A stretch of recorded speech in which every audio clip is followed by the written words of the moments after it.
Renao est un gars qui est soudainement embauché par un dieu aléatoire pour protéger l'univers jusqu'à ce qu'il rencontre un loup invincible qui maxime ses stats, lui donnant des pouvoirs classés par SS. L'histoire commence alors que nous voyons un garçon nommé Ren, un orphelin qui a perdu ses parents dans un accident de voiture et a dépensé tout l'argent laissé par ses parents pour les billets de scolarité et de l'autre. Malgré son diplôme de sa classe, il fait face à des défis. Il est sans emploi, dort dans le parc et n'a pas d'argent. Mais il rêve toujours de devenir riche au hasard et d'épouser une jolie comme la plupart des gars de la Terre. Finalement, mettant ses deux cellules cérébrales au travail, il décide de louer des chambres dans la maison que ses parents l'ont. Heureusement, une jolie fille nommée Lily, à la recherche d'un endroit bon marché à vivre, apparaît. En marchant vers la maison, Ren remarque des chauves-souris étranges qui s'affrontent. Soudain, Lily se transforme en loup-garou et notre garçon commence à paniquer, pensant qu'il vit un cauchemar. Une fille différente affronte soudain Lily et ils commencent à se battre jusqu'à ce qu'elle saute en l'air, planant à mi-vol. Ren regarde en admiration alors que là-bas, mystérieuse fille déploie des ailes de chauve-souris rouge et se demande quel type de schéma ordonné se déroule devant lui. Le vampire se rapproche rapidement et l'exhorte à fuir pour sa vie. Oubliez l'ail ou l'eau bénie. Lily lui lance juste une brique. Cela fonctionne et elle revient à son moi normal. Il se dirige vers la maison, mange, dorme, puis le cycle recommence. Mais cette fois, le vampire se fraye un chemin dans sa maison. Elle insiste sur le qu'il fuyait Lily, croyant à tort qu'elle a été kidnappée par elle. Les deux s'engagent dans un autre combat et Ren intervient pour éviter tout dommage supplémentaire à sa maison. Le vampire se présente comme Vivian et explique qu'elle ne peut plus rester dans le cimetière abandonné et souhaite louer sa place. Puisque Ren a besoin de l'argent, il accepte simplement malgré le que les filles ont combattu tout le temps. Il reçoit soudain un appel d'un numéro inconnu, disant qu'il sera interviewé pour un emploi. Il arrive à l'endroit et lève les yeux pour voir un portail flottant vers une autre dimension. Il y est transporté et là, il rencontre son appelant inconnu, Raven. Elle explique qu'elle est l'un des dieux qui supervisent et maintiennent la paix dans différents univers. Elle explique qu'il travaillera pour une entreprise nommée Space et son travail consiste à protéger des espèces mystérieuses comme Lily et Vivian qui sont ciblées par les chasseurs de démons, une organisation qui devrait détruire les races à travers les univers. Fondamentalement, son travail consiste à s'assurer que ses locataires sont à la fois sûrs et heureux. S'il refuse l'offre, ses souvenirs disparaîtront et ses locataires disparaîtront. Cependant, avec son salaire de 20 km par mois, il n'hésite pas à accepter. Il rentre chez lui, s'endort et se retrouve plongé dans un monde de rêve. Là, un paquet de loups le tend en embuscade, mais avec l'aide de Lily, il parvient à s'échapper et à se réveiller. Au début, il pense que ce n'était qu'un cauchemar ordinaire, mais il remarque ensuite la fourrure de loup dans sa main, ce qui semble stimuler ses capacités physiques. Vivian ne ressent aucune magie noire et dit à Lily de le renifler, confirmer s'il appartient à ses proches. Lily le renifle, seulement pour réaliser qu'elle a été appelée un chien nouveau. Vivian sort ses ailes et sous sa forme céleste crée deux amulettes pour que Ren puisse choisir, affirmant que ce sont des amulettes d'argent qu'elle a ramassées dans un village égyptien il y a des siècles. Elle montre même un tas d'autres choses qu'elle a trouvées ou gagnées. Ren demande si l'un d'entre eux supprime ses pouvoirs en colonnerie, mais Lily appelle tout ça. Une fois que Vivian a fini de donner des conférences Lily, elle mord son doigt et trace une ligne avec son sang sur la main de Ren, mais il disparaît. Elle essaye à nouveau, et lorsque cela échoue également, elle passe à une méthode directe, finit par endormir Lily. Vivian conclut que sa magie du sang n'a aucun effet sur Ren, et juste au moment où il commence à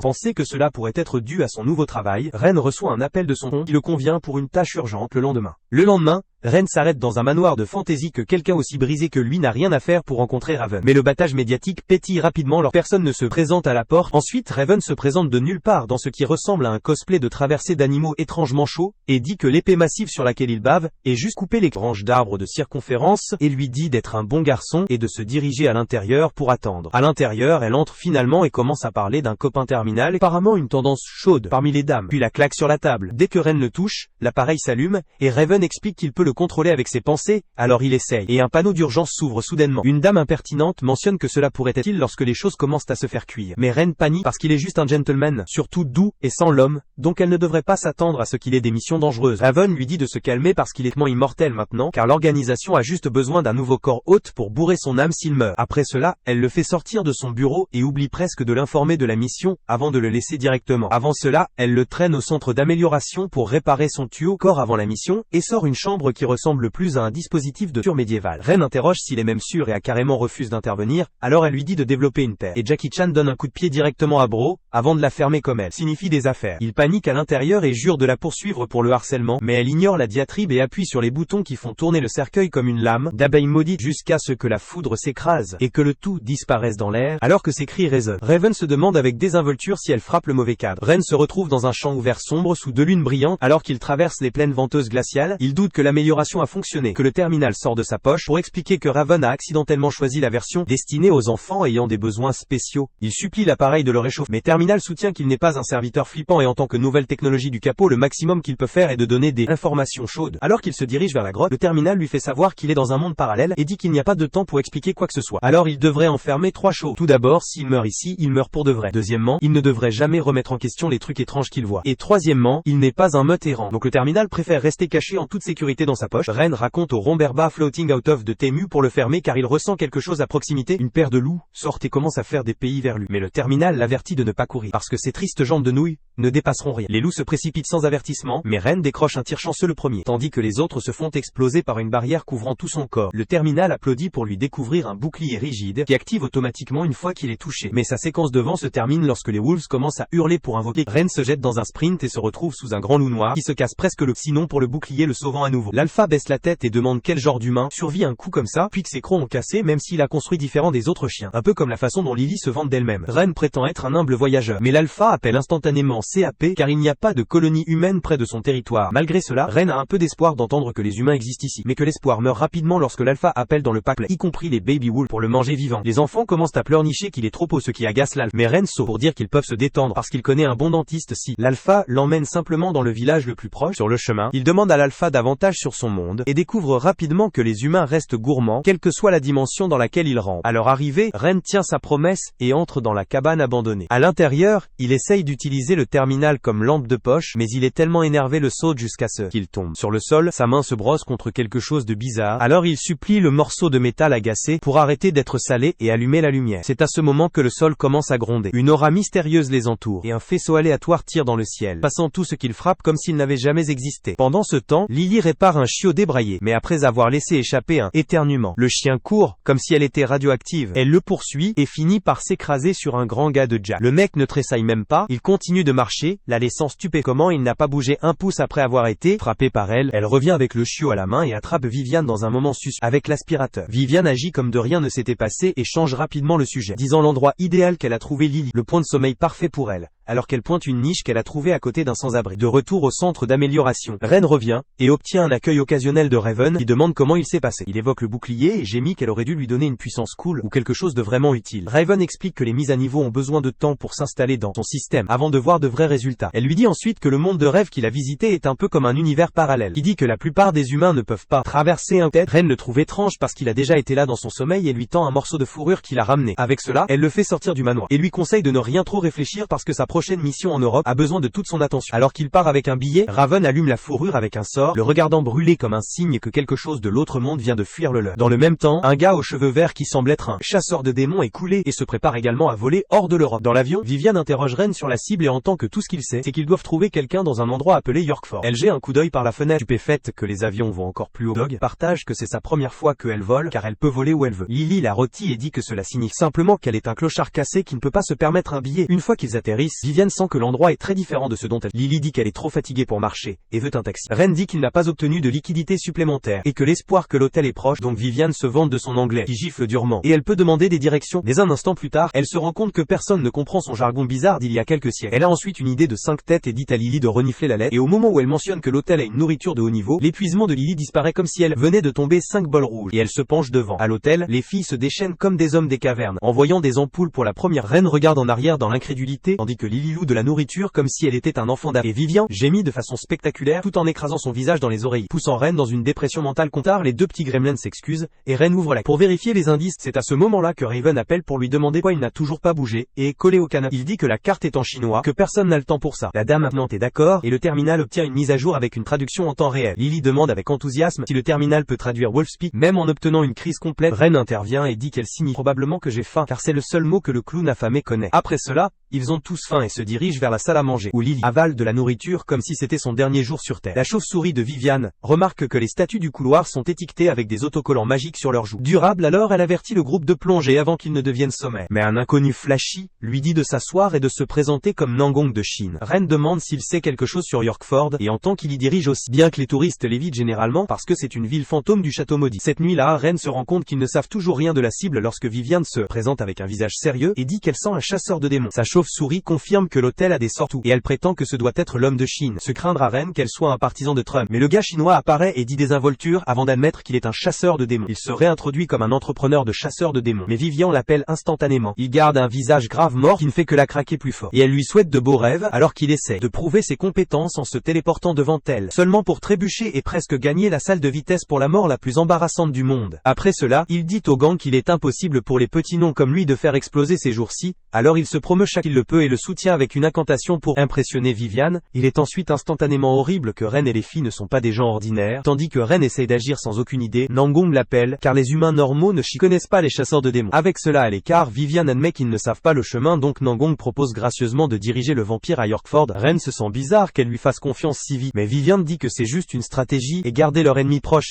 car leur cible pourrait être liée à son cas. Dans le train pour Yorkford, Vivian est énervée de s'asseoir à côté du Yapping Mug, et les dames adultes commencent à se battre comme des petits. Ignorant le monstre grincheux burle, Ren se tourne vers Nangong pour poser des questions sur les trucs fantômes pour apprendre, même s'il n'a pas beaucoup d'informations. C'est à ce moment-là que la télévision à bord joue une interview, avec un Frankenstein de 3 pieds qui parle de ce qu'il a vu. Le gros homme murmure comme un fluage dans un feu bleu sauvage, tourbillonnant autour du château. Il se lance dur avec une peur traumatisante, et le journaliste dit que le gouvernement offre maintenant de l'argent à celui qui résout le mystère, ce qui fait qu'il s'allume les yeux de Vivian. À ce moment-là, Big Chungus, le grand-père indien, et une nana blonde, entrent avec de mauvaises vibrations. Le grand gars le perd, après que ses orteils claquent dans la mallette de Nangong. Lily le détourne avec facilité, et le chinois se vend contient une arme puissante. Vivian lui donne un contrôle d'ambiance, en disant que les vrais chasseurs de démons ne comptent pas sur les armes, ce qui signifie qu'il est des ordures à son travail. Une fois qu'ils sont enfin arrivés à Yorkford, ils sont accueillis par le gros homme croustillant de la télévision, qui s'excuse qu'il n'y a pas de chambre vide, mais il dit qu'il est prêt à faire du vide pour les filles chaudes, avec un sourire si sale qu'il a une affiche recherchée. Après une brève attente, le vilain aubergiste leur tend les clés. Vivian porte Lily à l'étage, qui dort en quelque sorte en se tenant debout, et bien sûr, cela se transforme en un peu d'agitation. Nangong attrape l'autre clé de la pièce qu'il partagera avec Ren, tandis que l'aubergiste demande s'il prévoit de visiter le château pour les événements fantômes. Ren essaye de le brosser, mais Nangong saute comme un clown complet, annonçant fièrement qu'il est un chasseur de démons professionnel de Chine, et est venu pour anéantir tous les mauvais esprits du Porazi château. Le vieil homme marmonne quelque chose, à propos de l'entendre des nécromanciens chinois auparavant, mais Nangong les rejette rapidement comme deuxième niveau. Le geezer s'excuse et se présente comme Angus, affirmant qu'il possède l'hôtel. Pendant ce temps, Vivian semble se battre avec un lys à moitié endormi, qui ne fait clairement pas son travail facile. Nangong demande au vieil homme un endroit plus privé pour parler, et demande une carte, mais Angus lui dit qu'il n'y a pas d'hôtel, commence à expliquer que le soi-disant château fantôme était en tas, fait connu sous le nom de château de Yorkford il y a des siècles. Il fait de son mieux pour les effrayer en partageant de vieilles contes effrayants, disant qu'après une rébellion, un groupe de soldats a été piégé dans les tunnels, et s'est transformé en fantôme qui chassait maintenant les chercheurs de trésors pour se venger. Il élabore que le premier seigneur du château était un célèbre chasseur de trésors qui a tellement amassé qu'il a construit d'innombrables tunnels et pièges, comme ceux des pyramides égyptiennes. Ce seigneur a eu 3 fils, mais après sa mort, l'aîné a hérité du trône et du trésor, qui a provoqué une rébellion des 2 autres. Une ville s'est transformée en champ de bataille, et le château a été réduit en ruine, avec les 3 frères allongés à Senoni. Ils steignent l'intérieur. Après avoir entendu l'histoire,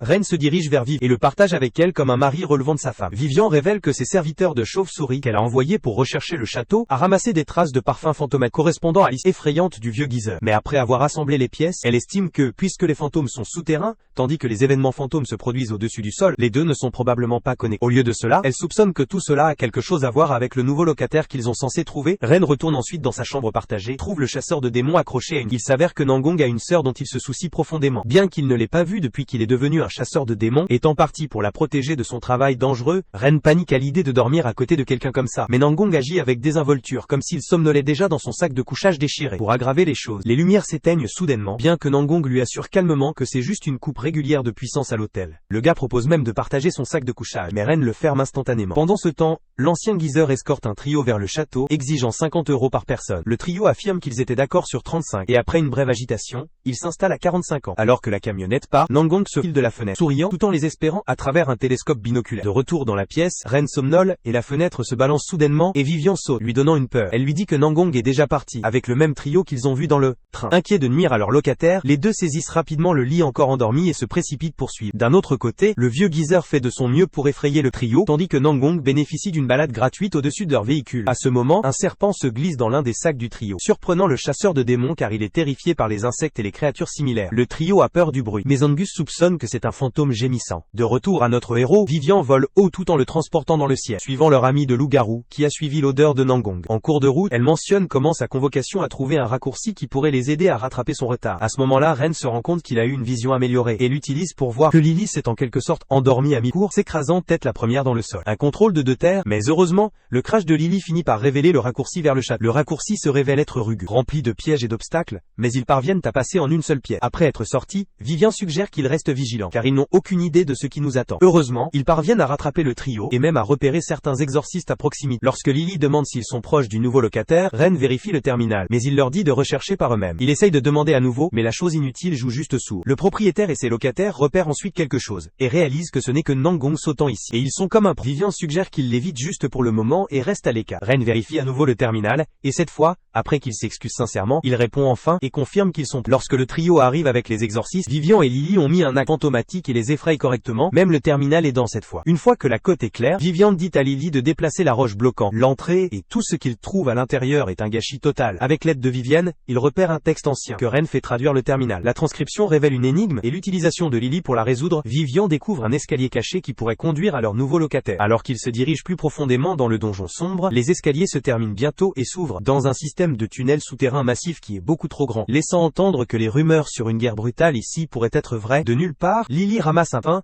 et dit aux deux autres de suivre, tandis que Nangong à la surface renifle quelque chose de saubriné sous un rocher. En utilisant son service de gravité, il le soulève, trouve un chemin secret dans lequel il plonge juste avant que le rocher utilise sa propre magie de gravité sur lui. Pendant ce temps, les filles s'assoient et se détendent comme si c'était un nid. Lorsque Vivian refuse sa collation, Lily l'appelle une grand-mère effrayée, ses prothèses dentaires tombées, mais avant de lancer la main, Ren se dirige vers des adolescentes chaudes dans les yeux. À ce moment-là, quelque chose de sommaire résonne des tunnels et il se glisse vers lui, en supposant que ce pourrait être le nouveau locataire. Vivian pense qu'ils sont proches de l'église, et comme il recoin de la rue, il repère un vieil homme qui a l'air de boire de l'eau de bain de Packaman chaque jour. Avant que Lily ne puisse faire sauter leur couverture avec sa bouche forte, Vivian le fermait et utilise ses pouvoirs pour les transformer en personnages brumeux, qui les fait ressembler à des fantômes. Alors que les deux essayent de cuisiner un plan, Lily se faufile sur le gars comme si elle était sur le point de faire du retrait sur le fluage et chatouille la vie, suivi de Ren l'intimidant jusqu'à ce que l'homme se casse et admet qu'il veut juste de l'argent pour impressionner sa femme qui avec les ans. La brume de Vivian commence à s'estomper, Ghost Ren lui ordonne de disparaître avant de se mettre en colère. Une fois que le fluage a disparu, Lily pointe quelques dessins sur le mur que Vivian identifie comme des runes anciennes, avertissant que l'esprit du mal Didi est scellé là-bas, et le réveillant, alerter les milliers de fantômes le gardant. Vivian place sa main sur le mur qui brille de inquiétante, alors que les flèches pleuvent d'en haut. Alors que Ren protège les filles, Lily brise une porte sur le côté. En même temps, Nangong rampe à travers un tunnel sans fin quand un mignon rat se présente juste sur son visage et le surprend si fort qu'il se fait exploser comme une plante de plantes. Alors qu'ils avancent, Ren observe la zone délabrée, avant de se rendre compte qu'ils sont au milieu d'un piège de rochers de manuel, afin que l'arbre s'oppresse contre le mur pour le passer. Mais la fille de chien lobotomisée aboie après le rocher, comme s'il s'agissait d'une quête de récupération, et finit par ouvrir une trappe. Vivian se précipite et l'empêche de justesse de se transformer en une tache d'éclaboussure tandis que Nangong atteint enfin le mur en ruine. Il sourit comme un imbécile, et croit qu'il peut totalement lire les chinois et les touche uniquement pour se transformer en fromage suisse par une tempête de flèches. Lorsque les filles atterrissent enfin, Ren s'écrase avec son camion à benne colossale et les aplate, mais elles oublient tout. La seconde, ils ont repoussé le trésor empilé. Ren les arrête juste avant de sauter dans une fosse de pointe et de capture, que tout est un piège à soif pour les clowns gourmands, pendant qu'ils démontrent une patience de niveau de Bouddha. Alors qu'ils s'aventurent plus loin, Ren jaillit un piège qui fait que les murs se ferment et le deuxième lys essaye d'utiliser ses pouvoirs, elle devient faible dans les genoux. Il en va de même pour Vivian, et les deux filles réalisent que leurs pouvoirs sont scellés. Lily gémit qu'elle n'a jamais pu manger une crêpe avant de devenir elle-même, et Vivian dit à Ren de courir, mais Ultra Instinct Shaggy reste calme et apparaît avec seulement 1% de son énergie, laissant les filles stupéfaites. Pendant ce temps, Nangong arrive dans la zone de Boulder où il tire le mouvement de 5 têtes d'étreindre le mur, mais Monsieur Smoothbrain marche sur le trésor de la pan, n'attend que pour tomber une munie trappe qu'il atterrisse dans un lac massif. D'un autre côté, Ren et les filles décident que c'est le moment de la pause où notre gars se méfie presque comme un chevalier fantôme apparaît. Puis toute son équipe les poursuit. Lily frappe le premier et nabre son épée dorée, tandis que Vivian scelle le chemin derrière eux, alors qu'il plonge dans la pièce voisine. Lily repère quelque chose de gravé dans la lame, et Vivian dit après avoir lu que la chose enfermée ici n'est pas un fantôme, mais une pierre magique invoquée des démons du purgatoire. Lily demande pourquoi il ne brise pas seulement la chose, mais Vivian dit que ce n'est pas ainsi que cela fonctionne, puisque la pierre est scellée. Si ce seau se casse, une menace ultra dangereuse pourrait sortir et plonger le monde entier dans le chaos. Ren demande alors si la pierre magique se trouve être le cristal brillant géant flottant au-dessus d'eux. Pendant ce temps, Nangong semble prêt à faire rage qui a quitté la vie, jusqu'à ce qu'il sente une vague de magie folle, qui lui fait soudain sentir que sa vie vaut la peine d'être vécue. Ren commence également à se dérober dans le désespoir, et supplie le terminal d'appeler son patron pour une sauvegarde, mais le bot salé dit qu'il préfère le regarder souffrir un peu plus long. Pendant que ce gâchis se déroule, Nangong se retrouve coincé dans une impasse, faire ce que tout génie ferait décide, de le faire exploser. L'explosion sort l'un des supports de cristal, et déclenche un piège si stupide que ça fait mal, démentissant un tas de chevaliers fantômes directement dans la chambre. Juste au moment où le trio se termine par les gardes,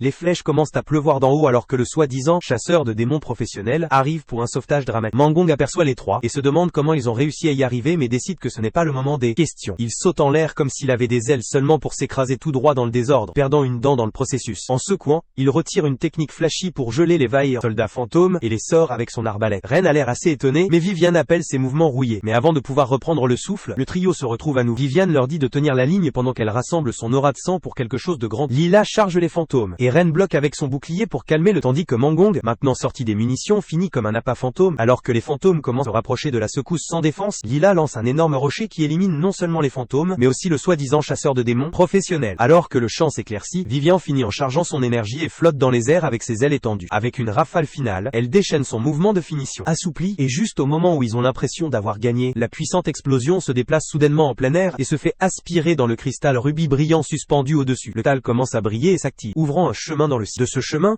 une série de Mikiras pluie, tandis que Ren jette son bouclier pour les protéger des ruines en ruine du château. Out of the Sky descend un monstre démoniaque qui ressemble à un boss final d'un spectacle de super-héros. Alors que Ren essaye de secouer Mangong, la bête du magma se précipite et le ramasse dans une griffe en saisissant involontairement le chasseur de démons. Avec Ren panique du battage médiatique, mais le démon s'envole silencieusement vers un endroit éloigné et les jette vers le bas. Vivian et Lily se précipitent pour demander à leur propriétaire s'il respire toujours, et juste au moment où les choses semblent être sur le point de devenir sérieuses, Vivian déclare que ses pouvoirs assommés de sang sont égaux à celui des démons. Elle commence à canaliser son aura et invoque une lune sanglante dans le ciel. Le clair de lune, cependant, au lieu de stimuler leur principe de loup-garou, fait le bâillement et elle s'évanouit juste là. Vivian s'apprête à déclencher une attaque qu'elle prétend une fois envoyée par un gars nommé Poséidon, mais juste avant qu'elle ne puisse s'habituer, le démon interrompt tout en appelant à plusieurs reprises son propriétaire, sur un ton qui rend difficile de dire s'il est sérieux ou tout simplement ennuyé. La machine inutile se réveille enfin, car annonce l'évidence, affirmant qu'elle a trouvé le nouveau principe. Le démon se présente comme Isaac, tandis que Vivian demande au terminal stupide s'il s'agit d'un problème technique. Mais la machine confirme que le signal vient de Isaac. Isaac remercie Mangong de l'avoir réveillé,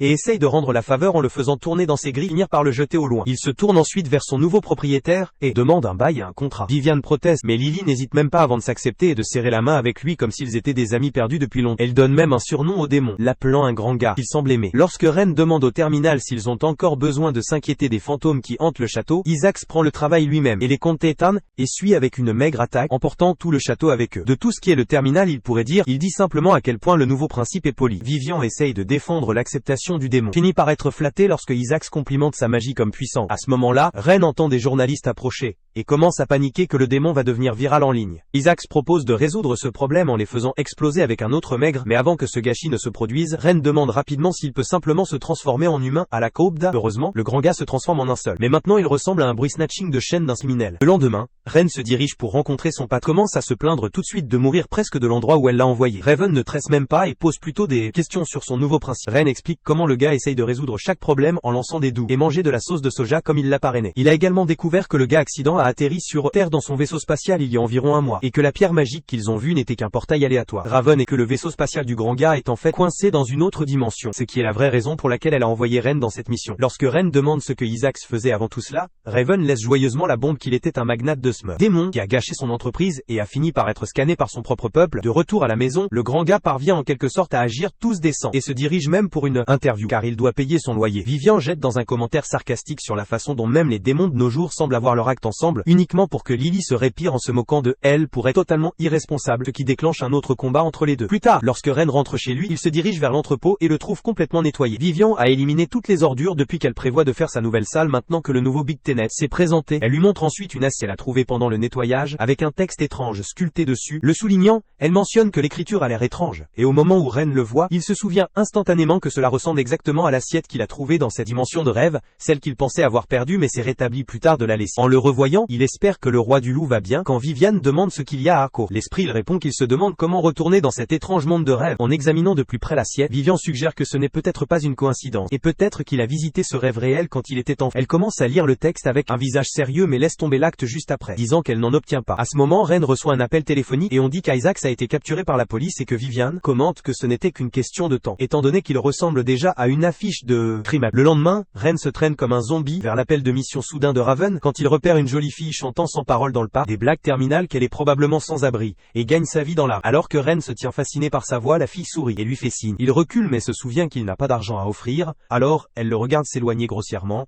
et se met en colère. Au manoir, Ren voit le swing du milieu de Raven alors qu'elle lui dit que la prochaine cible a été accidentellement portée vers une planète à des années-lumière, et maintenant c'est Vorokra en Sénazan, Inamba son dé son Tranaya Rodgore son Trogin qu'il a besoin d'une pause après la folie qu'il vient de traverser. Mais elle lui dit de le. Elle explique qu'il sera transféré à la station spatiale de Kuiper et que son vaisseau spatial le portera à l'exoplanète loin. Ensuite, elle ajoute que la planète est principalement couverte d'eau, donc il rencontrera un expert en mer qui se révèle être la même fille du parc Minion, qui est toujours salée d'être ignorée. Pendant la maladresse, Raven révèle qu'elle est également le nouveau locataire de Ren. De retour à la maison, la fille se présente comme le voyageur Wuyo. Lily la salue et Goodman fléchit ses gros biceps noirs tout en laissant tomber avec désinvolture. Il est un diable, laissant Wuyo fixant le choc. Vivian pose des questions sur sa cour et Wuyo explique qu'elle est une sirène bien qu'elle ait grandi sur Terre, c'est pourquoi elle a des jambes. Voyant la confusion de Ren, Vivian explique que les sirènes sont de rares habitants de la mer, avec seulement des femmes connues pour attirer les amis avec leur doux chant. Après que la fête de bienvenue se termine, Ren les a informés de la nouvelle mission, trouver le locataire numéro 5 et dit que seuls 2 d'entre eux peuvent parcourir. Vivian demande où ils se dirigent, car elle connaît chaque centimètre de terre, mais panique quand Ren dit qu'ils vont dans l'espace. Goodman partage fièrement qu'il a une expérience spatiale. Lily jette une crise de colère à l'idée de manquer, mais soudain les quille,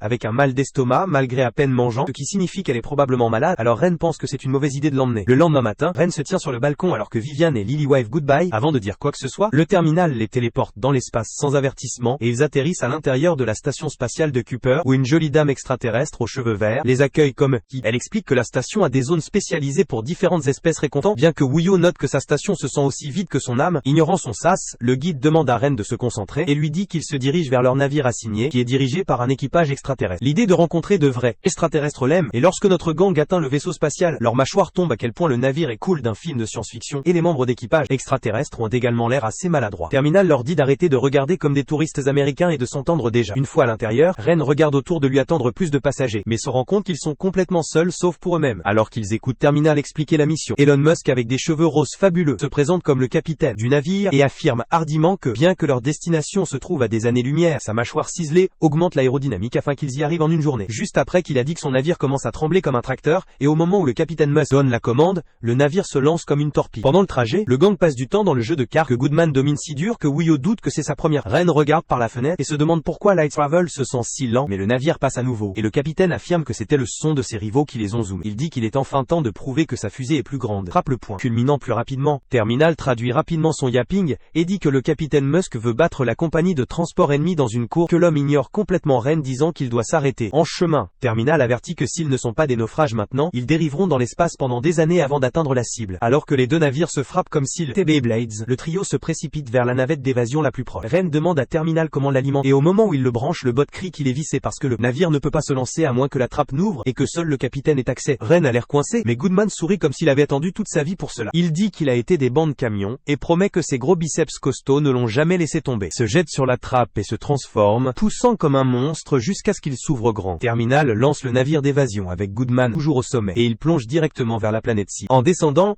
les pointes de température et le terminal mentionnent avec désinvolture que les freins sont. Ren et Wu paniquent, tandis que Goodman se prélasse sur le toit comme si c'était une journée de plage parce qu'il est clairement construit différent. Alors qu'il frappe l'atmosphère, les choses commencent à se refroidir, mais pas assez pour les empêcher de s'écraser. Ren regarde l'océan devenir de plus en plus jusqu'à ce que le navire cassé s'écrase dans les cigues. Vague que la dernière chose qu'il voit avant de se faufiler est une superbe méchance de sirène qui nage directement vers lui. La prochaine chose que Ren sait, il se retrouve à nouveau dans la dimension du rêve. Le terminal est une sorte d'instabilité spirituelle causée par la noyade l'a tiré ici. Après avoir réalisé que le terminal peut fonctionner dans les deux mondes à la fois, Ren entend un bruit étrange et sort rapidement de la cabine, repérant le même vieux clan de loups avant d'être attaqué et poussé par un groupe de loups rouges. Tout comme les loups sont sur le point de se faire frapper, Ren intervient et les sauve en utilisant son bouclier. L'aîné de l'aîné dit qu'accepter la pitié apporterait la honte à la tribu, mais lorsque Ren refuse de reculer, le vieil homme admet qu'il est reconnaissant pour l'aide, d'autant plus que la perte de dents l'a essentiellement rendu inutile comme leur. Certains des autres loups rappellent Ren le dentiste qu'il a promis, et Ren leur assure qu'il en apportera tellement une prochaine fois. Il sort ensuite la tuile avec l'écriture dessus et demande au grand gars s'il peut le reconnaître. L'aîné du loup dit qu'il ressemble à une langue ancienne, et tout comme il est sur le point de laisser tomber une sage vieille connaissance transmise par un mystérieux professeur qui lui a apparemment également appris à jeter un frisbee, Ren se réveille soudainement dans le monde réel. Wu se tient à proximité et mentionne avec désinvolture que le gars démon était sur le point de lui lancer un bal de foudre dans l'espoir de le réveiller. Ren panique évidemment, mais le terminal insiste calmement sur le fait que tout va bien tant qu'il est avec lui. Appelant Ren un slacker désespéré, le terminal passe à partager ses conclusions en cannant la planète, affirmant qu'il y a 2 emplacements clés où les restes de l'avion et leur prochain locataire potentiel pourraient être. Sans perdre du temps, les 3 plongent immédiatement dans la planification, ignorant complètement le terminal comme si c'était juste un bruit de. Pendant ce temps, de retour chez Ren,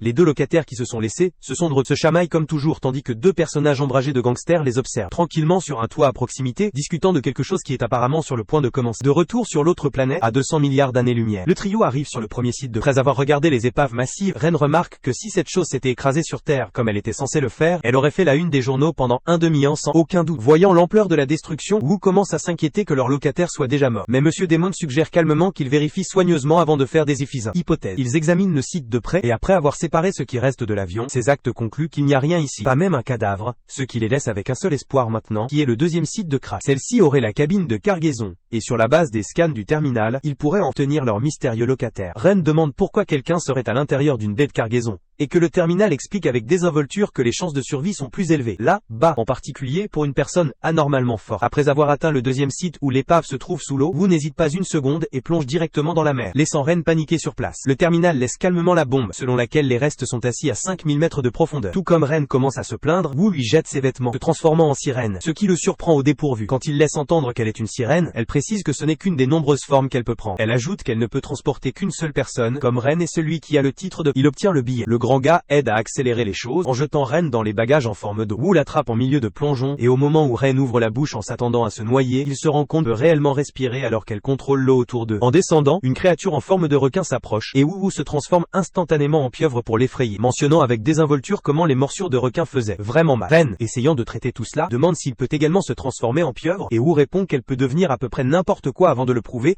en se transformant en crevette. Menthe, les crevettes se zippent jusqu'au fond marin avec teignant l'épave. Ren allume le terminal à utiliser comme lampe de poche, à sa grande consternation, et repère enfin la cargaison. Alors que la coquille semble un peu battue, à l'intérieur semble bien conservé. Wu se déplace ensuite dans un serpent de mer, et enroule autour de la cargaison pour former une barrière, laissant enfin Ren entrer à l'intérieur. Alors que Ren continue de se disputer avec le terminal pour contacter son patron car il ne semble y avoir personne à l'intérieur, Wu finit par trouver une capsule remplie d'un œuf et d'un tas de Dicinaba produits pour bébé. Ren se connecte rapidement à Raven, et commence à se plaindre que le locataire ait peut-être flotté quelque part dans l'espace, bien qu'il clique soudainement sur ce qu'il a confondu avec une balle, qui est en fait le nouveau locataire non classé. Pendant ce temps, Wu laisse tomber sans le savoir l'œuf, effrayant la vie de tout le monde. Mais heureusement, l'œuf survit à la chute comme l'un de ces téléphones qui vivent en quelque sorte à Plechiarwe à travers une triple goutte d'histoire. Lorsque Ren demande comment ils sont même censés revenir, Raven dit enfin qu'elle les escortera personnellement cette fois, et leur dit d'attendre le désert. Alors que le trio attend, s'ennuie clairement dans leur esprit, la vieille femme se présente enfin de nulle part, et Crash atterrit son vaisseau spatial juste au-dessus des peaux. Alors que Wu parvient à se précipiter,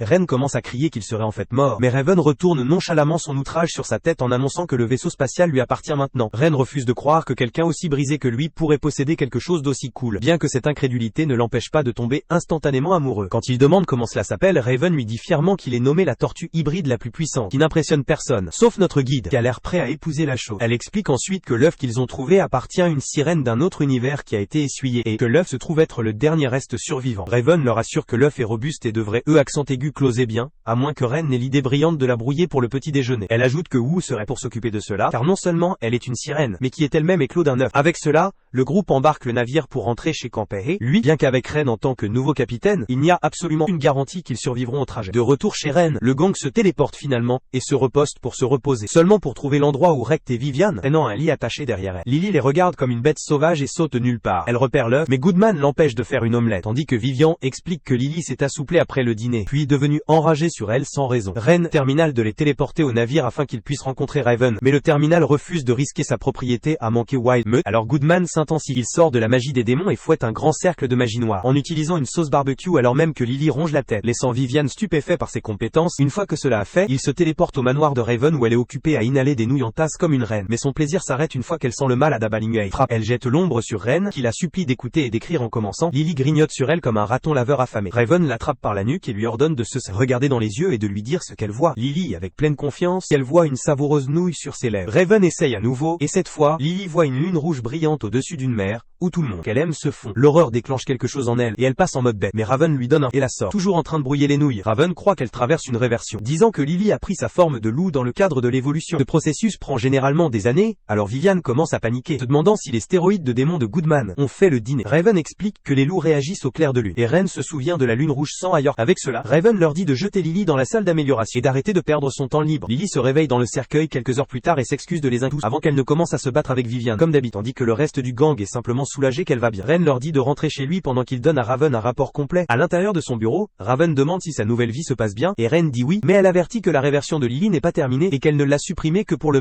moment. Ren commence à s'inquiéter et Raven croit que le meilleur mouvement est de la laisser évoluer pendant la prochaine pleine lune, qui se révèle être la nuit. Elle lui dit qu'elle est OP, donc celle-ci est sur lui, et ce n'est pas son travail de garder ses locataires de toute façon. Le lendemain, Ren achète tout sur la liste pour une soirée de camping dans la nature et des marches sans méfiance près du gars à la recherche de Yakuza qui a les yeux sur lui. De retour à la maison, il trouve Vivian cooking poison comme une sorcière de Scooby-Doo, selon elle, et la recette spéciale de sa famille avec les herbes et les épices secrètes du carnaval. Alors que la nuit se déroule, Lily continue de grignoter des bâtons de pommes de terre épicés comme une machine à hélicoptère, tandis que les autres jouent à des jeux jusqu'à ce qu'ils soient si fatigués qu'ils s'écrasent lentement un par un. Tard, elle est assise seule sous la lune et son hurlement fort réveille Ren, qui l'appelle plusieurs fois. Elle recule grincheuse, alors Goodman attrape la sauce barbecue et dit à tout le monde de rester dans sa barrière magique. Après que des vents puissants aient fait des ravages dans la région, l'évolution de Lily se termine enfin, et une fois que la poussière s'est effacée, le gang se tient sans voix à la vue d'un husky sibérien mignon et énorme, au lieu d'un loup vicieux. Regardant dans ses adorables yeux de chiot, Ren s'approche sans hésitation et elle se lèche en retour comme s'il était un popsicle à la viande. Vivian frappe Lily au visage avec une balle, espérant la assommer, mais cela se retourne contre lui, et elle passe en mode bête. Ren demande à Vivian de le survoler avec Goodman, et de se tisser. Il dit à Goodman d'arrêter Lily et de le regarder cuisiner, mais elle mange le grand gars comme un bol directement sur Wayu, qui sent son âme quitter son corps des 300 livres sur elle. Vivian piège Lily en utilisant sa magie, donnant à Ren une chance de grimper. Il essaye le discours du pouvoir de l'amitié, qui la coche encore plus. À ce moment-là, elle gèle au son de la mélodie douce de Wayu, qui est vraiment fière qu'elle puisse aider. Après que Ren ait promis à Lily des côtes juteuses à la maison, le chiot surdimensionné donne un ouf heureux, et élimine. Alors que Lily se rétrécit, Wayu zoome sur le point de vue de Block Ren, tandis que Vivian tisse un manteau magique pour la couvrir. Les filles proposent de gérer le nettoyage et de renvoyer Ren à la maison avec Lily dormant sur le dos, ignorant la rosée sommaire qu'il a. Juste après que Ren l'est sur le point de changer, avec un bandeau, il frappe une côtelette de karaté au cou par le premier gars qui est déçu à quel point il est faible, tandis que l'homme dur a les yeux sur Lily. Lorsque Lily ouvre les yeux, elle se retrouve à dériver dans un espace fait d'un équipement étrange, qui laisse une main se déplacer dans des griffes froides et l'autre en brûlant les chauds. Elle dose à nouveau et se réveille plus tard, cette fois allongée sur le sol poussiéreux de ce qui ressemble à un entrepôt poubelle, se demandant si la place de son propriétaire a tellement détruit qu'elle est maintenant en cours de rénovation. Alors qu'elle se lève et essaye d'atteindre la porte, une soudaine secousse d'électricité la zappe, ce qui l'a incité à blâmer immédiatement Mademoiselle Bat pour le choc, mais avant qu'elle ne puisse en donner un sens, une ombre se glisse, et les deux frères ombragés avant Husky demandent qui ils sont, et ils prétendent calmement être ses alliés, peuvent offrir un soutien. La plus grande insiste sur le fait que la femme en collaboration de sang l'a clairement lavé au cerveau, et maintenant il est temps pour eux d'intervenir. Lily les interroge sur où se trouvent ses amis, et lorsqu'on lui a dit de rester loin d'eux, elle se remettait en disant que ses amis sont en fait de bonnes personnes. Le frère cadet essaye de raisonner avec elle mais devient irrité. Lorsqu'elle refuse, Lily le charge, et pendant qu'il la retient, la volumineuse la fait tomber avec la soi-disant côtelette de la corette.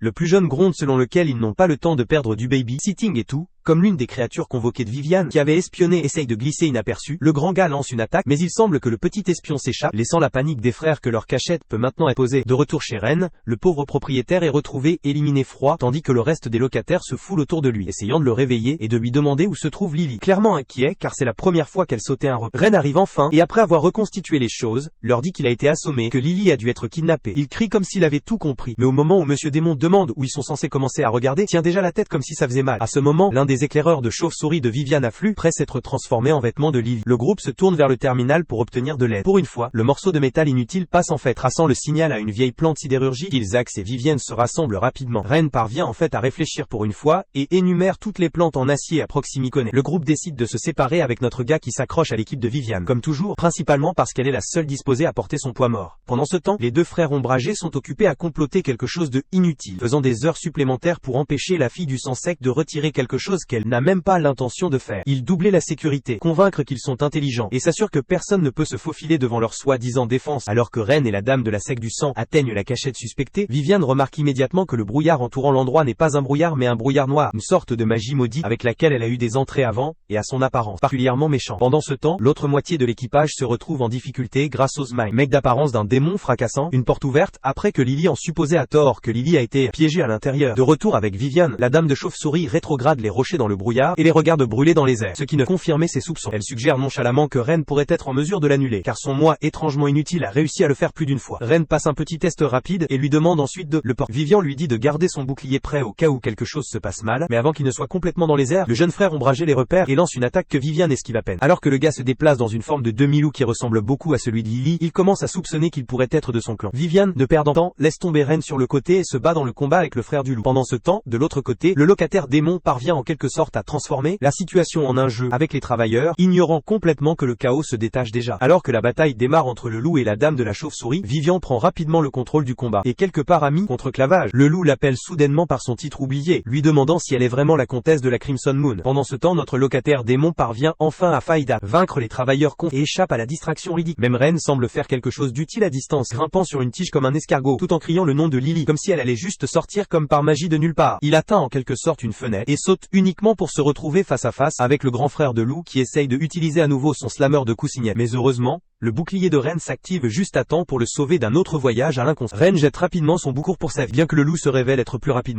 Alors que Ren continue de courir, le terminal se réveille juste pour souligner l'évidence que Ren n'a aucune chance sans combat. Ren recule en disant qu'il est juste un gars ordinaire. Mais le terminal insiste sur son corps a été suffisamment amélioré pour aller face à la tête. Après avoir réfléchi, Ren s'arrête et essaye de se battre, seulement pour se détruire, et à envoyer voler comme une fusée par équipe qui explose. En se rétablissant, Ren se demande comment le gars continue de le trouver, peu importe où il se cache. Et Terminal lui rappelle avec désinvolture que les loups ont tendance à avoir un odorat aisant. Avant même que Ren ait la chance de se lever correctement, le loup est déjà sur lui, mais cette fois Ren fait un bond et utilise enfin sa tête pour une fois. Il amène Ren à jouer avec l'odorat du loup, puis abandonne l'idée de se battre et de se concentrer sur ce qui compte, qui trouve son locataire affamé. Il localise Lily dormant, et la réveille pour lui dire que tout le monde a paniqué à son sujet. Mais tout ce qu'elle fait, c'est se plaindre d'avoir faim et exige de la nourriture comme rien ne s'est passé. Ren lui demande de rentrer à la maison avec lui, et essaye de la faufiler. Mais le loup se présente une fois. Ren straight up demande si le gars est un kidnappeur à temps partiel maintenant, seulement pour que le loup affirme que la fille est son compagnon. Lily a plat le nid, ce que le loup blâme pour son lavage de cerveau par un vent. À ce moment-là, Vivian irruption et claque Evan, le jeune loup le coupant. Le grand gars se précipite pour le vérifier, et Vivian rejoigne enfin le groupe. Lorsque le loup plus âgé se met en colère, Evan lui dit de ne pas la combattre car elle est une comtesse. Avant que les points ne recommencent, Ren agit en fait comme l'adulte dans la pièce, et leur demande de s'asseoir et de parler. Au cours de leur petite réunion de groupe, Ren explique que Lily n'est que son locataire, et rien de plus que le loup n'a du mal à croire que quelqu'un de son genre pourrait coexister paisiblement avec la secte sanguine. Tout en se disputant, le frère du loup laisse glisser qu'une vieille prophétie approche, où les parias retrouveront enfin la pleine force. Tout comme les choses commencent à s'installer, un autre groupe non invité arrive, et ce n'est autre que les chasseurs de démons. Les frères Wall se transforment instantanément, semblant prêts à jeter les mains avant de se surprendre et d'être par derrière, tandis que l'homme qui ressemble à Giovanni sans l'aura les dit. Lorsque Ren essaye de le frapper avec un Knojutsu, le vieil homme lui dit de ne pas le prendre personnellement, et signale ses troupes pour emménager. Ren protège les loups jusqu'à ce que leurs munitions soient sèches, et que l'équipe fasse une course. Boulon à nouveau, mais cette fois, Vivian et Lily clean house, tandis que Ren mange un terminal, comme un flashbang sans consentement. Alors que l'équipe ennemie se précipite, Vivian joue avec une pomme de terre sans poil comme un jouet, tandis que Lily intimide l'autre chasseur fort qu'un joueur de tête à 3 heures du matin. Pendant ce temps, Ren pense finalement qu'il est en sécurité quand plus de vieillards s'appellent seulement pour que les frères de loup sautent. Un méchant aux cheveux roux se présente et affirme que Ren est sa proie. Elle attaque avec cette retenue, choquée que quelqu'un souffrant de malnutrition si fort.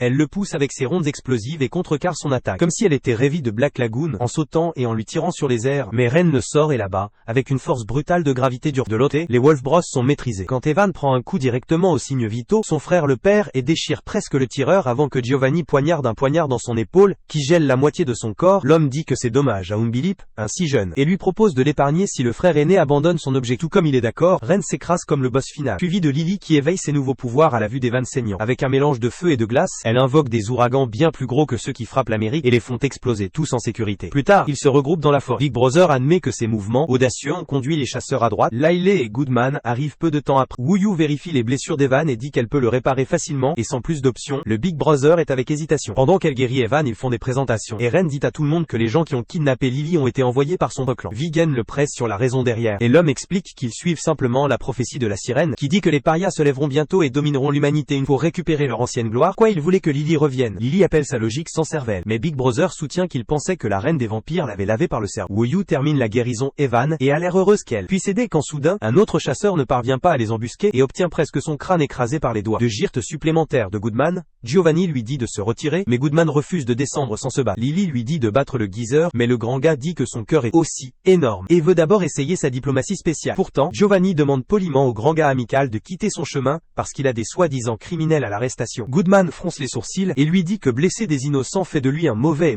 homme, et le grand gars fait savoir à Giovanni qu'il ne veut pas savoir ce qu'il fait aux mauvais hommes. Tout d'abord, Goodman invoque un météore pour effrayer la merde du fou qui se boule immédiatement, seulement pour que le grand gars se téléporte derrière lui et chuchote les choses amusantes qui l'attendent s'il ne répare pas ses manières. Réalisant qu'il n'y a pas de son à lui, Goodman fait passer le gars en mode de sommeil permanent. Alors que les frères Wolf se préparent à partir, Wuyu les arrête et pose des questions sur la sirène qui leur a dit la prophétie et ce qui a réellement dit. Après cela, ils invitent Lily à revenir une dernière fois si elle dit qu'elle est assez heureuse où elle est. Goodman attache les Naughty Hunters, tandis que le gang s'apprête également à partir, jusqu'à ce que Mamie apparaisse soudainement et attrape Wuyu en otage. Elle exige ses alliés en retour et Wuyu appelle Ren à l'aide. À ce moment-là, une voix arrogante résonne à travers la forêt. On la chasse aux compétences de chasse aux démons et à l'énergie de Giga Chad. Nandmang entre dans la scène et dit à Mamie de remettre la sirène, promettant de la retourner après l'avoir interrogée. Alors Alors la dame la laisse partir en échange de ses alliés et disparaît, frustrant Goodman qu'ils se sont échappés avant de voir les chasseurs allumer des lumières de Noël grâce au piège du terminal. Woo-Yu couvre ensuite le gars dans son instinct et embrasse Lily, parce qu'elle avait super peur, tandis que Nong Mang s'approche d'elle enterrée des oies, disant qu'il était le plus inquiet et leur demande à tous pourquoi ils sont avec Woo-Yu. Elle s'approche de lui avec un sourire maladroit, puis le fait exploser comme une fusée pour adolescent dans l'arbre voisin, crie son secours, Oni-chan, pour rester hors de sa vie. De retour à la maison, Lily met quelque chose sur le poêle à ébullition tandis que Nong Mang révèle son vrai nom, The Samba, et affirme qu'il est le frère de la fille Cuse dans le monde qui reste coincé dans sa tête sans arrêt, jusqu'à ce qu'elle écrase presque son cou et doit fermer son yapper. Elle porte sur lui, la traquant partout, et quand Ren essaye de défendre son amour fraternel, elle tire en énumérant les temps où le trou de rat effrayant d'un grand frère continue de la regarder alors que le